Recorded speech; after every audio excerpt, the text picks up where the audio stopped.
Hey guys, and welcome back to Mad About Skin. So, if you're new to our channel, thank you for joining us. Here at Mad About Skin, we're passionate about skincare, helping you understand the products and the ingredients you use and how to incorporate them into your day-to-day routine to get the best out of your skin here in 2020. If you're one of our regular subscribers, great, thank you for your continued support. And in this video, we're going to be looking at vitamin C, what it does, what you can expect from the product, what's the best formulation for delivering it into your skincare routine, and most of all, anything you should consider when using the product. So, vitamin C, or as it's commonly known, ascorbic acid.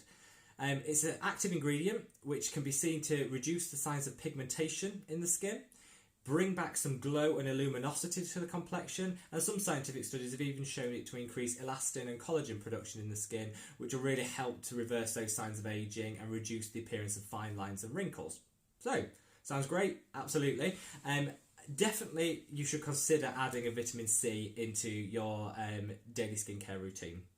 It really is one of the few active ingredients out there that has a scientifically proven and really quite quick impact on the skin, particularly around the luminosity of your complexion and reducing any pigmentation and dark spots which you might be suffering from.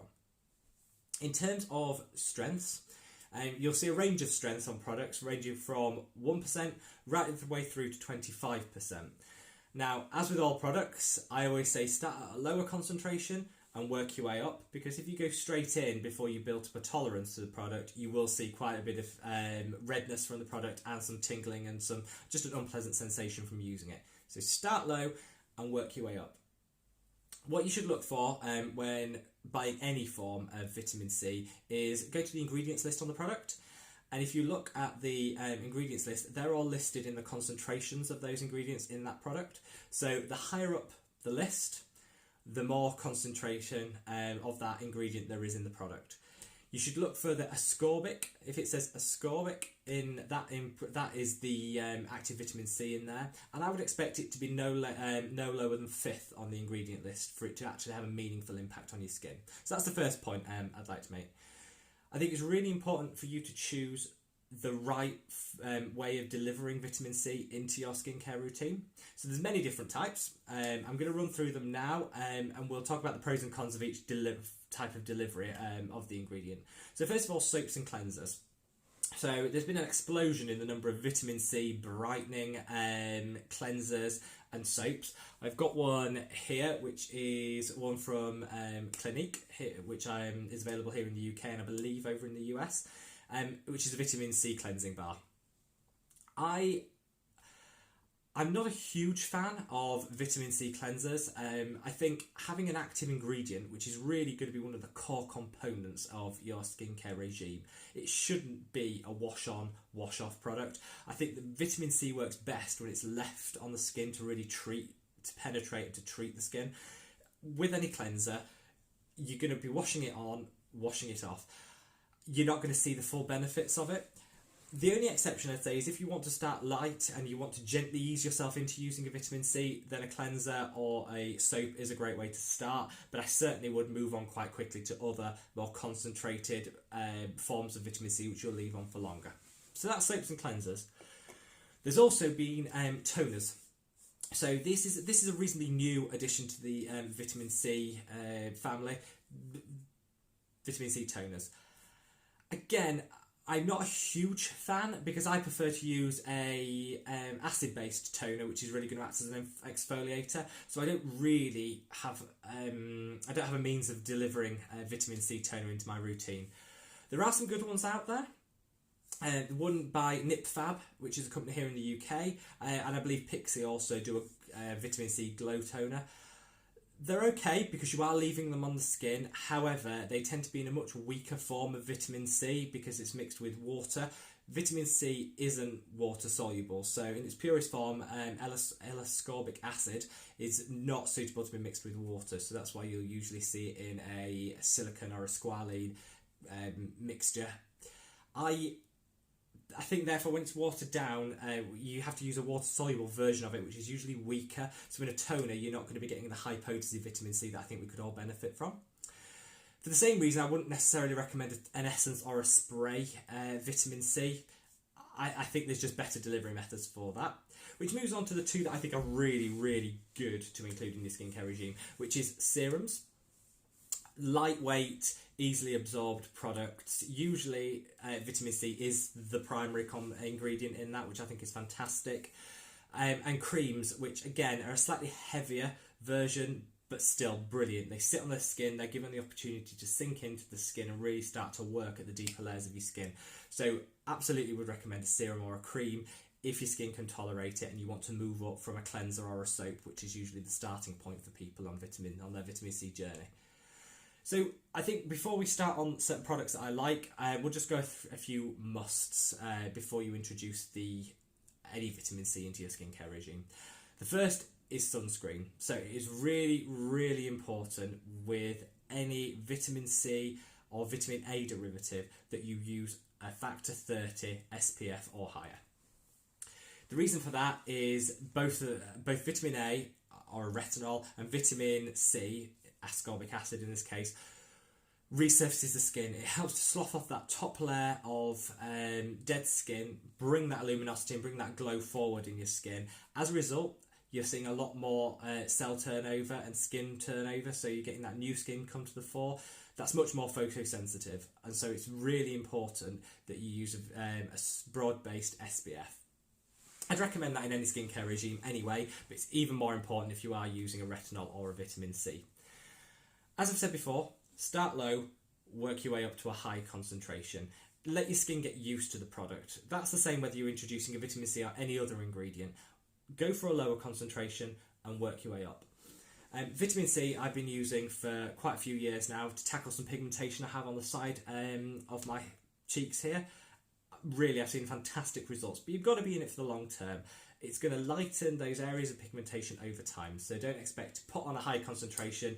The next day you're going to see the results. It will take time to build up. And I think that goes into my final point, which is find the right formulation for you.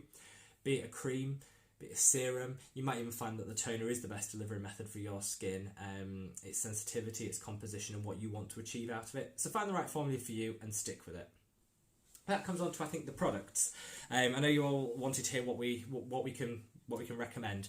If you're looking for a soap or you're looking for a cleanser, I really recommend the Clinique Vitamin C Cleansing Balm. I will link that below. It's a fantastic product. It's not going to deliver a high concentration of vitamin C because you are not leaving it on the skin long enough. But as an introduction to vitamin C, I think it's a great way to get started. It's also not too drying, which for a soap I think is quite an achievement because usually I find them very drying on the skin. If you're going to use a toner, I'd recommend the Nip Fab Vitamin C Brightening Toner. Again, linked up here. A reasonably good concentration considering it is in a water-soluble formulation. It's quite heavily fragrant, so I would just say if fragrance isn't your thing, maybe that won't work for you, but it's a fantastic product, really great for delivering an easily absorbed form of vitamin C onto the skin. Again, you use it for the long term and you'll notice the benefits. If we're looking for a serum, which I think is where we get into my preferred delivery methods, I'm currently using, as I mentioned in a couple of my other videos, the ascorbic acid 8% from The Ordinary. Now, bear in mind you can go up to 25% with your vitamin Cs. It's not actually that high concentration, but it's the highest concentration I can go on my skin type without getting that tingling, that redness, and that unpleasant sensation on the skin. It's fantastic. Obviously, it's not water-based because vitamin C in its purest form can't be. This one is in a stable solution, an oil-based solution. It's a beautiful product, and I don't find it gets too greasy on the skin. One thing that does put people off certain formulations of vitamin C, because it's not formulated with water, is it can be quite oily. This one isn't. It sinks into the skin after about 5 minutes. I put it on in the morning and then I'd leave it. I'd brush my teeth. By the time you've brushed your teeth, it's soaked into the skin and you're ready to do the rest of your skincare. Really nice product. Won't create too much redness and inflammation, but will over a period of say 3 to 6 months show a significant brightening of the skin and a reduction in that pigmentation. If you prefer a cream consistency, then you could go for something more like Drunk Elephant do a fantastic vitamin C, again I'll link it up there, vitamin C cream, which is in a silicone based formulation. It's great if you want to use a slightly thicker consistency to the product, but still works just as well. The concentration on that, I believe, is about 15%, so it's higher than on the ordinary serum that I've just shown you. But again, I didn't find too much of a reaction with it with my skin. I just preferred the serum. We also have here the vitamin C suspension, which I think is the strongest I've found in a regularly accessible product, which is from The Ordinary. This is their vitamin C suspension 23%. This is silicone free, so it doesn't risk clogging your pores, because some people do find silicones to be quite clogging and quite occlusive. I really like this product. It's just a little bit too strong for my skin. 23% I think is for people that have been using vitamin C's for many years, have some really serious pigmentation problems that they want to tackle, and have quite a high tolerance to sensitivity. My skin, it doesn't work for me, but it is still a great product, and that's a really good cream based delivery method for vitamin C. I think when you found the right product for you, I'd say stick with it. Let your skin get used to the product. So whichever one of these you try, let you get used to it. You can also buy, I've got one here. This actually is one by The Ordinary. You can buy it in its purest form, which is L-ascorbic acid. This is the 100% L-ascorbic acid powder by The Ordinary. This vitamin C is, obviously it's 100%. You can't use it. You can't use it on its own. You have to mix it with a product. In this case, just your regular moisturiser would do. The more you put in versus the amount of moisturiser you use, the stronger it is on the skin. The reason I don't use this, I started trying to use this as a mask to really just kickstart my routine, and I would lay there in bed thinking, I just need to wash this off my face. It's stinging, it's burning. If you've got any cuts or anything, it's just agony. It's not, for me, it wasn't a nice experience and a nice product to use. If you do like that pure form vitamin C and you are going to mix it in a moisturiser, and you know the quantities that work for you, it's an option. It's certainly very stable because it's not yet mixed, it's not pre-mixed, and does last quite a while. I just found it a little bit too difficult. It is quite messy as well, but it is something to consider if you do want a powder formulation. I think, as I've said before, you can expect to have to wait 3 to 6 months to see the full effects of a vitamin C. I think it's worth it. All things in skincare take time. There are no miracle cures. If you want something that's high potency, instant results, you're really going to have to go and get something like a chemical peel, which has a significant amount of peeling, downtime and sensitivity with it, but that will get you faster results. If you want to gradually build something over time, which I think is the right way of doing it personally, you need to include it for 3 to 6 months, be it a retinol, a vitamin C, a niacinamide, whatever the product, give it a chance to work. Vitamin C, like I say, 3 months and you'll start to see the improvements. For me, it's been a great product. Any pigmentation that I've had from previous breakouts has really diminished. My skin feels brighter, feels glowier. I've noticed a difference. I've had compliments on my skin from people saying, how do you get that dewy look without having to wear a lot of makeup or having a lot of moisturising products on? And I would attribute that to vitamin C. So it's a fantastic product. I'd love to know which vitamin C's you use. If you already use a product, mention it in the comments below. I'd love to see what is out there and what products people would recommend. I've given you the ones that I would recommend, but it's not an exclusive list. There's obviously other ones out there. If you haven't already, subscribe to our channel.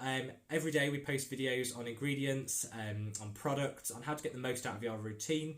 We'll also answer any questions that you might have, so do include those in the comments if you'd like them answered in a future video. And make sure you like, it really helps. As we're trying to grow our channel, it really helps if you could like this video. And thank you ever so much for watching, and I'll see you in the next video. Take care, guys. Bye.